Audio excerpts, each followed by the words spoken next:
Good morning, everyone. I am Nyla Latham, the graduate assistant for families. We're going to go ahead and get started this morning. Today, we welcome you to our first Lunchbox Connections. Lunchbox Connection is a program created by the VCU Office of Family Programs to be a monthly informational where families can come connect with campus leaders, but also fellow BRAM members and learn more about resources available to students.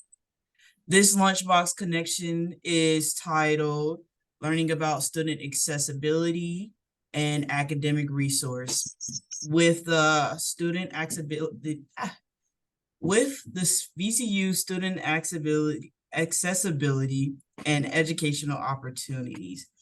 Our campus leader for today is Chris. I don't want to mess up your last name.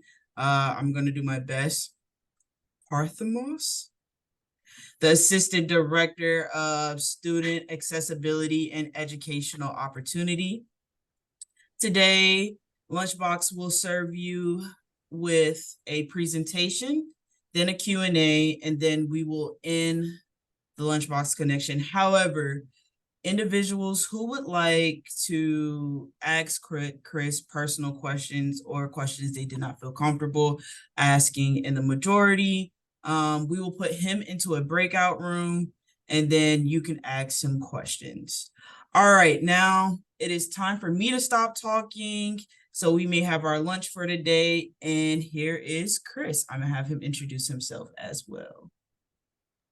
Thank you, Nyla. As Nyla was introducing me, I am Chris Parthimos. I also accept Parthimos. That's what most people say, actually. And I am the assistant director for SEO. SEO is what you'll usually hear us say because our whole name, which is the Student Accessibility and Educational Opportunity Office, is a lot to say if we're saying it every time. I'm really excited to be here with y'all in this Lunchbox series, talking a little bit about the work of our office, how we support students on VCU's campus, and what that might mean for you all and for your families and for your prospective students.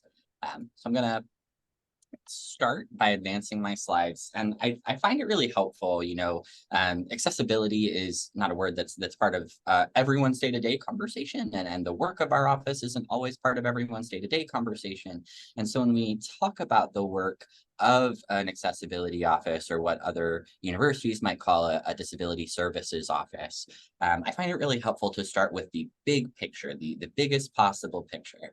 And so in summary, what my office does, what the Student Accessibility Office does at VCU is we are VCU's dedicated resource office for students with disabilities. We support students who disclose a disability diagnosis or one or more diagnoses throughout their time at the university, primarily through our own services, accommodations, working with members of our team one-on-one, but also through connecting them with campus partners. And I'll talk a little bit about some of the ways that we make those referrals and kind of some of the other resources on our campus that students working with us might work with as part of our time here. And so we are an office of 9, and these are the folks who make up that team. The specific titles are maybe less important to track and more to think about the way in which these titles correlate to the work that we do. Where you see those assistant director and associate director titles, where you see access specialist next to a person's name. So my name and some of my colleagues' names there. Those are folks who work with students one-on-one in what we would call a case management role, serving in a supportive capacity very similar to an academic advisor throughout the student's time at the university. And those are the folks who are going to work with students similar to what folks might be used to in high school through a 504 process or an IEP process to make determinations and decisions about academic accommodations or other accommodations at the college level. And that is a really good snapshot of what SAO's role is on VCU's campus. Our primary responsibility is to work with students to determine eligibility for accommodations, whether that's academic or in a non-academic context. And there are some non-academic kinds of accommodations that can be really relevant on a college campus that we'll talk about in this presentation as well. And so the case manager's role, in addition to being that support staff for that student, that one-on-one advisor, is to make that determination through collaboration with the student, through conversation with the student, through review of information about the student.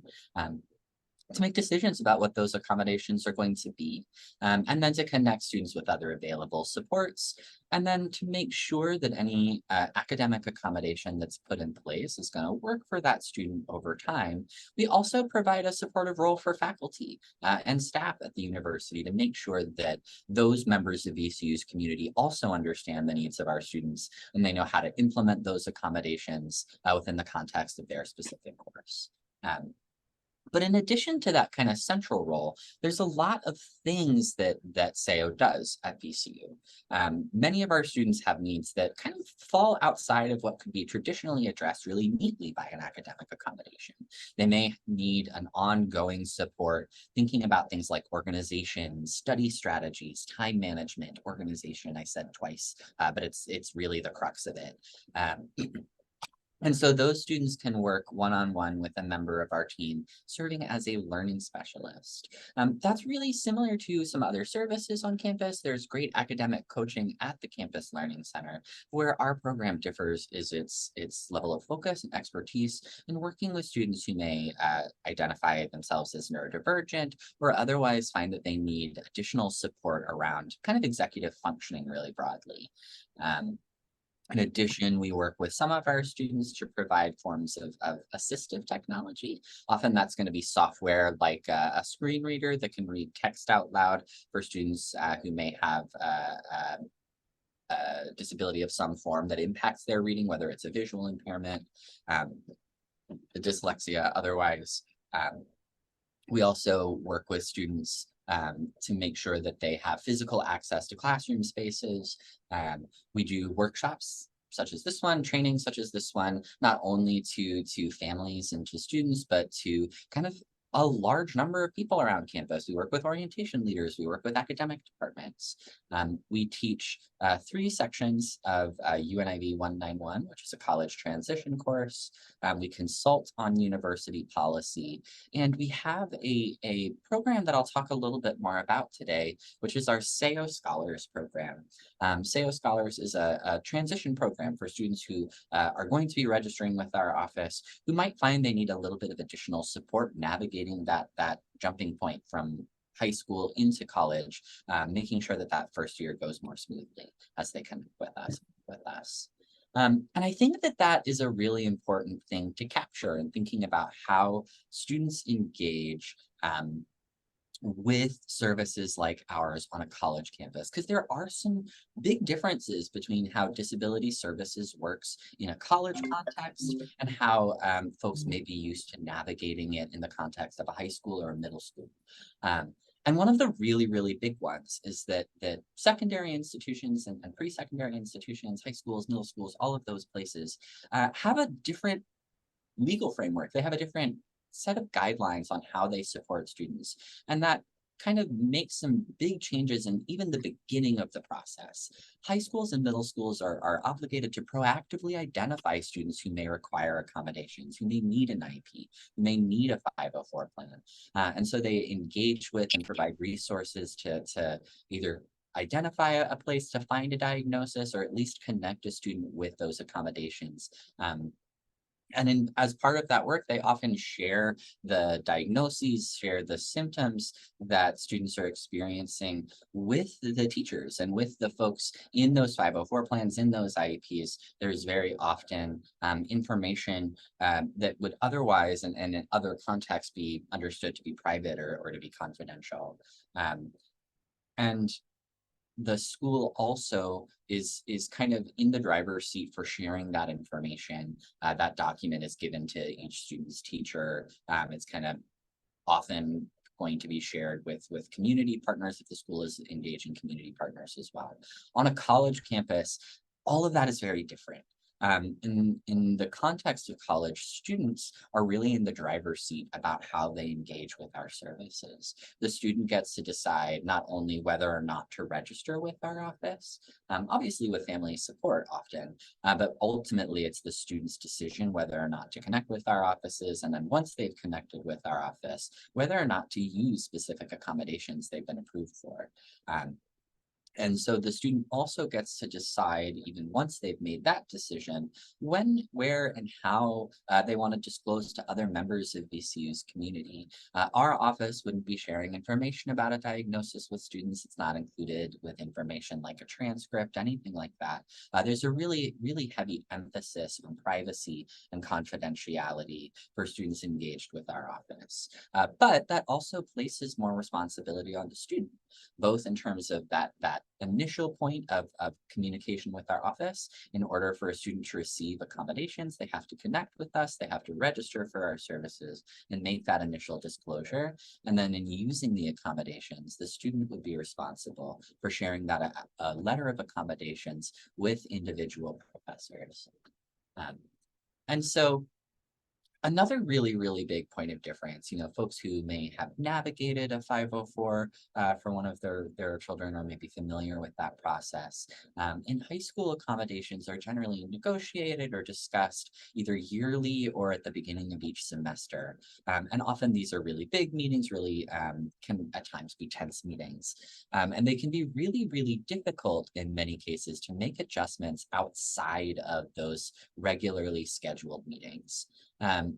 On a college campus and in SEO, when we approve a student for academic accommodations, except in really rare cases where a student may have sustained an injury that's going to impact them on a short term or otherwise have a kind of short-term need for accommodations, then we would approve them temporarily. Accommodations do not need to be reapproved at the start of each semester. When we have that initial intake with a student, when we make those decisions about accommodations, that's a resource that they're going to be able to access throughout their time at the university. And the kind of flip side of that is also true. If a student finds that their needs are changing, either because their circumstances have changed or because the college context is just so different, the way that classes are set up are different, and it's not always possible to anticipate all the needs you might have in that new context, they can reconnect with our office at any point just by reaching out to their case manager to talk about changes, to talk about updates or additions to their accommodations. And they can do that at any point. There aren't deadlines for accessing our services. And so ultimately, those changes, our processes, everything about the work of our office is driven by that goal that I shared in our summary. The purpose of my office, the purpose of disability resource offices and college campuses in general, is to ensure that students with disabilities have the opportunity to succeed. And that's a really important phrase, the opportunity to succeed, because with a lot of IEPs and a lot of 504 plans, high schools and college, middle schools have an obligation to ensure a degree of success for students. At a college campus, we have an obligation to confirm that opportunity to engage in the course, to complete the course, but not necessarily to confirm success in it. Our role is to make sure that the playing field is level and that students with disabilities, if they are experiencing barriers that are kind of making it more difficult to complete aspects of those classes, making it presenting a challenge that would render certain parts of the course inaccessible, that we are leveling that playing field and providing a pathway for access. And we do that by providing accommodations primarily. An accommodation is meant to be generally a minor adjustment to the format of, as an example, a test, sometimes specific assignments, adjustments to course policies in certain cases that are designed to provide that pathway to access for students. They can also be tools or resources that our office shares with the students. I talked a little bit about assistive technology. For some students, that might be even physical adjustments to the classroom environment, making sure that there's a table and chairs that's at the appropriate height for a student who is a wheelchair user, as a specific example. And so Accommodations as provided by our office may take one of several forms. The majority of students working with us are going to focus in their initial requests on academic accommodations. That's the majority of the services that we provide. There are a lot of ways that an accommodation can be designed. And I find it really helpful to highlight at this stage in a conversation the way in which we approve accommodations. I think there can be a perception, either for folks who have had that experience in a 504 plan or conversations where it's appeared this way, that there's a really, really linear process by which accommodations are approved. And that when we learn about a specific diagnosis, we are always going to provide the same accommodations. At the college level, our goal is, again, reducing those barriers, creating that pathway for access. And that's a very responsive and very creative process. So our goal is always to work with students, learn about what their needs are, and make sure that the accommodations are addressing those needs. And so it might look really, really different for different students. There's less specific list of accommodations that students pick and choose from based on those needs, and more that interactive process, that discussion between a case manager and a student to make those determinations. But with that said, there are a lot of patterns that accommodations tend to follow. And some of the really, really common kind of pools of accommodations that we might draw from in meeting our students' needs would be support with testing. Many of our students may have a variety of reasons why a little bit of additional time is necessary for them for test taking. There might be reasons why it would be difficult or more challenging for a student to take that test in a classroom environment. And so we provide our testing center to make sure that students have access to an environment that is accessible for them. And some students that we work with may need specific uses of technology. They may need to type rather than hand write short answer problems, or may require the use of a calculator where it would otherwise not be permitted. We also provide support within the classroom. Commonly, that's going to look like support around the note-taking process, whether through technology or in some cases, working with a volunteer note taker. We provide support around some of those course policies, such as attendance, assignment deadlines, etc. And in some cases, we work with students around alternative formats and that assistive technology that I mentioned. For students who may need an alternative format for a textbook, we provide reading support software. For students who may need to make sure that their lectures are captioned to support their ability to access that information, we provide captioning services. And we do provide support for the physical spaces, whether that's adjustments to the arrangement of the classroom, or in certain cases, even adjustments to the physical location of the classroom. But outside of academics, our students may have other needs on campus that we will still work with them to support. There is a variety of ways in which we support students non-academically. Many of our students may have needs within the context of their living arrangements on campus. Students who are in on-campus housing may need housing-specific accommodations. There's a lot of things that could be depending on the needs of a student. In some cases, it might be as simple as just ensuring that the room that's assigned for the student is on the first floor, that it's in a really specific location. But in a lot of cases, it might be prioritizing that student for placement in a single room or a private room. Might be providing permission to have an emotional support animal stay with the student in the room. Might be making sure that they have access to the resources that they need that would otherwise not be permitted within campus housing policy, like an additional refrigerator beyond the one already provided in the room for things that they may need to keep cool, like insulin in many cases. For other students, the primary need may have something to do with their meal plan. For folks living on campus, particularly in your first year, you're generally obligated into a meal plan. And for students with significant food allergies or other medical restrictions on their diet, that plan may be one in which they have more limited options. They can work with our offices, and we collaborate with dining services on this to provide either reductions or, in rare cases, full cancellations of that meal plan so that the student can prioritize other options in the community or that they have access to make sure that their food needs are met in a way that's going to be safe for them. There are other ways in which we support students. And again, it's a creative process, it's an interactive process. It's not always possible to be fully prescriptive about exactly what that might look like for any specific student. But one of the other really common ways in which we may support a student is related to registration. Some students may have specific needs related to time of days, related to temperature, related to online versus in-person formats for courses, and enabling those students to register sooner can be a really powerful way to support that student that minimizes the needs for other forms of accommodation. And we also will connect some of those incoming students with that SEO Scholars program that I mentioned.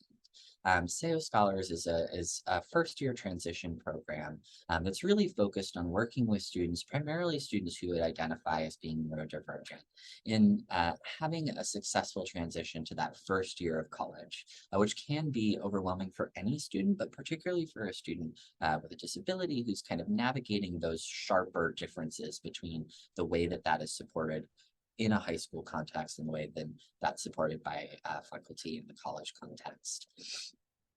There's a number of components to that transition program. There's an additional orientation for our SEO scholars, which we call Smart Start, going back over some of the ways in which they can interact with our offices, having a chance to hear from other students, hear from faculty about ways to have successful interactions with those folks. Any SEO scholar will have the opportunity to work really closely with our learning specialist program that I mentioned earlier, getting that additional academic coaching, building good student skills, whether that's study strategies, note-taking strategies, and very often time management and organizational strategies. There's also a social component to the program. There's an event we call Empower Hour. Students will gather in our office every other week throughout the primarily fall semester, but into the spring as well. And we use those spaces in part socially and also to help students connect with and understand some of the other resources on campus. Some of the things we've done in that space, we had a lot of students asking questions about student health. So we were able to bring in some folks from that team and really help our students understand what their options were with that team and also allow them to put a face to that team, which is very large. Student health resources at VCU are really robust and can be really overwhelming to navigate because of that scale. And then as well, our SEO scholars will enroll in that 1 credit transition course that we teach, which is really focused on navigating that first year and that first semester, going over some best practices for student success, understanding campus resources, and really just the hidden curriculum of being a college student. And one thing to know about our SEO Scholars program is that with the exception of that 1 credit transition course, which is a credit that you would pay for as you would pay for any other academic credit that a student completed, with the exception of that component of the program, there is no cost associated with this program. The other aspects of this are no additional cost beyond tuition.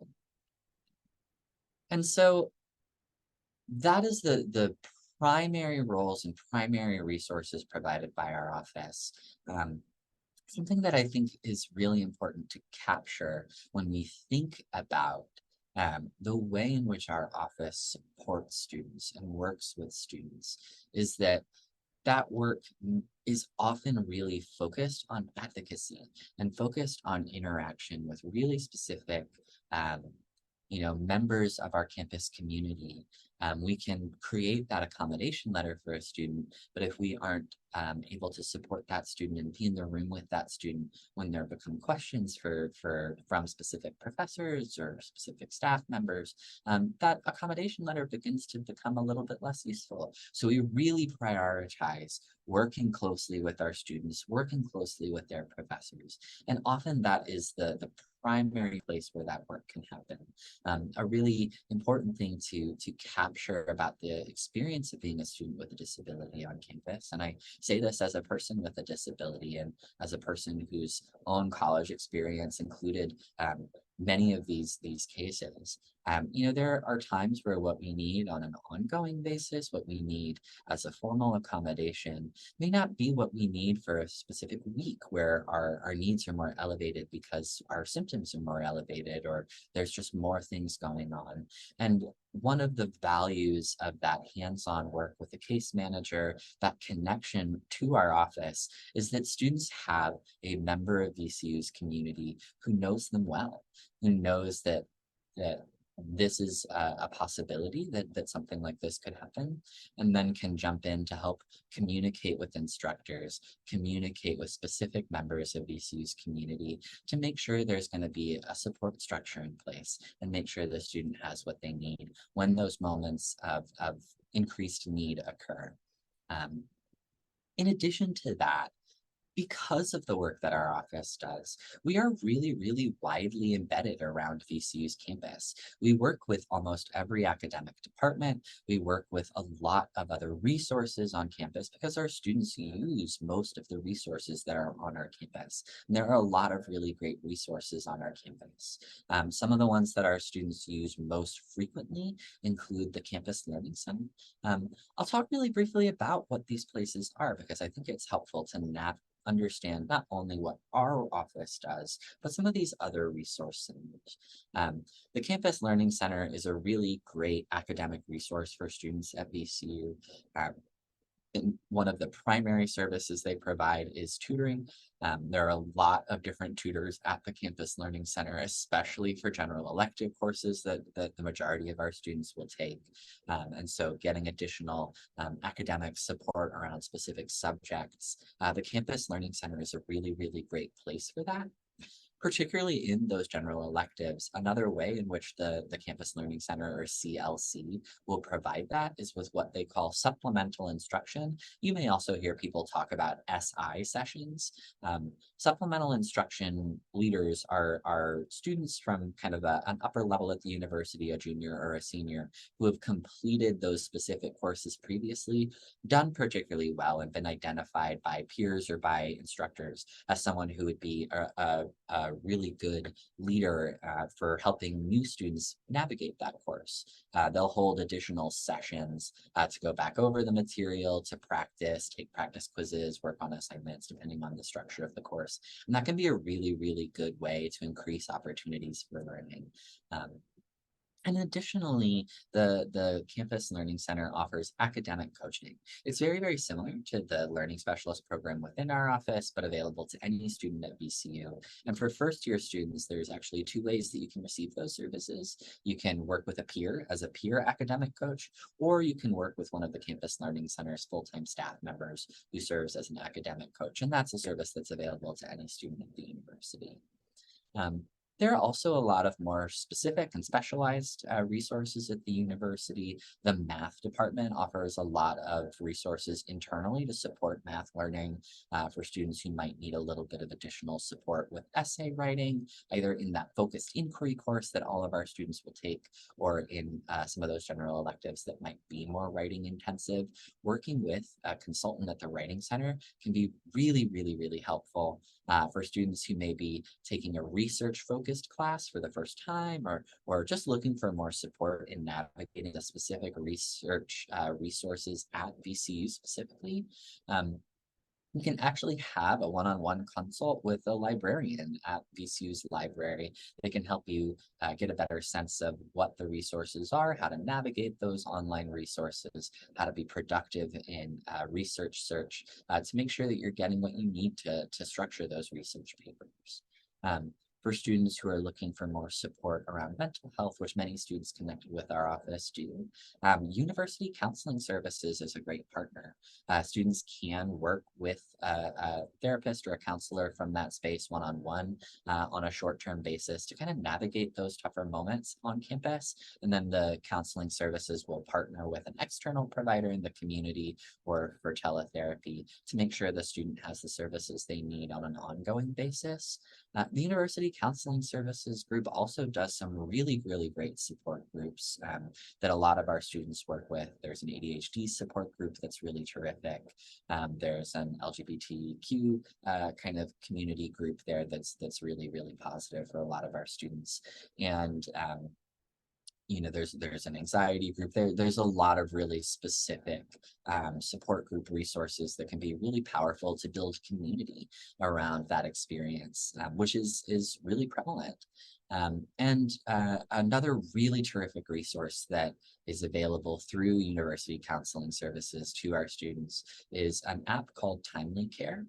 Timely Care is a teletherapy platform that's available 24 hours. You can connect on an urgent basis with somebody. So if you're finding that one of those moments of crisis is occurring outside of maybe your own personal therapist's working hours or the hours of the University Counseling Services, to be able to speak with someone on demand through a platform like Timely Care can be really, really powerful and really helpful for a lot of our students. So having talked for a bit about my office, having talked for a bit about our services, having talked about what we do on campus, I always want to kind of conclude, especially when talking with families, talking with folks who might be having these conversations with students about whether or not they want to connect with our office and whether or not they want to register for our services. If you make that decision and you make the decision to connect with our office to receive support or accommodations, I want you guys to know how to do that. So we try and keep that process really simple. We try and reduce the confusion, reduce the complexity of it, because students are already dealing with a lot as they are navigating that transition to college. It is a 3-step process. The first step is what we would call an intake form, which can be accessed through our website, which is written out here, but it is SAEO or SAO.vcu.edu. You can find that information underneath the Getting Started or registration page. The intake form will look a little bit like a Google form, but it is a confidential form that sends information to our secure and confidential database, which is called Accommodate. We use that to gather information ahead of that first meeting with a case manager about what a student's needs might be, about what they are concerned about on campus, about what forms of accommodation they will need to discuss with us, whether that is exclusively academic support, whether it's academic and housing, whether it's a variety of services. As part of that process, students will be asked to supply documentation. I want to highlight the language that I've used here. If available, provide documentation to our office. Our office has spent a lot of time considering the guidance from some of the leaders in our field, considering the law and considering VCU's community. And one thing that we wanted to center in the way we view and talk about documentation is what our mission is. And our mission is to make sure that VCU is an accessible space to our students. For many of our students, having access to a really comprehensive written report from a therapist or a provider or practitioner may be out of reach. It might be too expensive. The waiting list might be too long. There's a variety of reasons why it might be a really significant challenge to provide the kinds of documentation that some resources like SAO may ask for in some institutional contexts. Our approach is, if available, provide documentation, or as I will sometimes say in my communication with students, documentation is always helpful and occasionally required. Our goal is to understand what our students need, and often we can get that information from the student. So if you are working with a student or have a student in your family who's considering registering with our office, but doesn't necessarily have a lot of robust information about a diagnosis that they'd be able to provide to us as part of that registration process, I encourage you to connect with us regardless. I encourage you to go through that process, even if all you do is complete that intake form and meet with a case manager. There's still a lot of services and support that we can provide, even without having a chance to review a longer form of report or documentation. For folks who may have access to that kind of documentation, some of the things that are often very helpful for us to review would include if your student has had an IEP or a 504 plan previously, that's often really helpful. If there's been a psychoeducational evaluation done, those reports are often very helpful. If there's a medical report on something like an allergy or something like that, those can be really useful as well. But the most important part of this process is the third step here, that meeting with the case manager to discuss accommodations. As I've said throughout this presentation, we really view this as an interactive process. It is about that discussion, that dialogue between the student and their case manager, so that the case manager can understand what the student needs and make sure that the accommodations reflect that need. So that is our process. It's going to be time for Q&A, kind of on an open floor right now, as Nyla mentioned, for folks who may want to ask me questions they prefer not to share with the group. I believe my email will be shared as part of this presentation. You're welcome to email me if that's easier. There will also be some amount of time where I am in a breakout room and you can speak with me that way. During the open floor, I am going to go back to leaving the registration instructions on the screen, but I'm happy to answer any questions that are out there.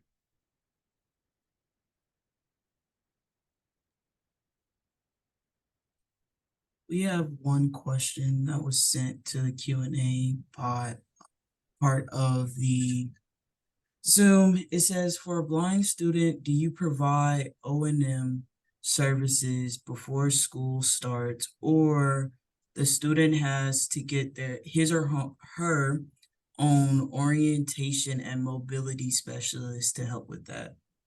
Yeah, that's a really great question. And that also highlights kind of our interaction with not only campus partners and resources, but community partners and resources for students with significant visual impairments who are going to want or need that orientation and kind of navigation services. We work really, really closely with Virginia's Department for the Blind and Visually Impaired. And so that would be a big part of that transition would be connecting that student with those resources. They have a lot of folks trained for that. Their kind of central office for that navigation training is actually very close to campus, so they're very familiar with the area around campus. I will also add to that, we have good relationships with GRTC, which is Richmond's Public Transportation Services, which is a free service for all VCU students. And so one thing that I would also suggest for a student in that position would be working with their travel trainer. I've worked with that woman previously. She's very, very good at helping folks from a variety of needs approach public transit to make sure that it's an accessible experience for them. Any other questions?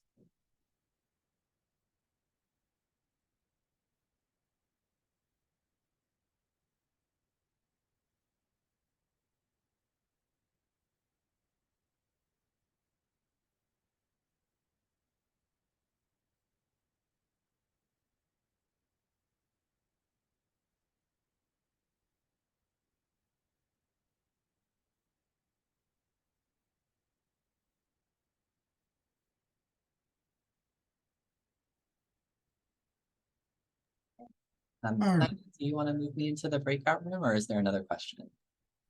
Nope, I was about to move you into the breakout room. And then for those who would like to ask Chris questions, stay behind and I will move you all in one by one so that family member is able to ask their question safely and comfortably.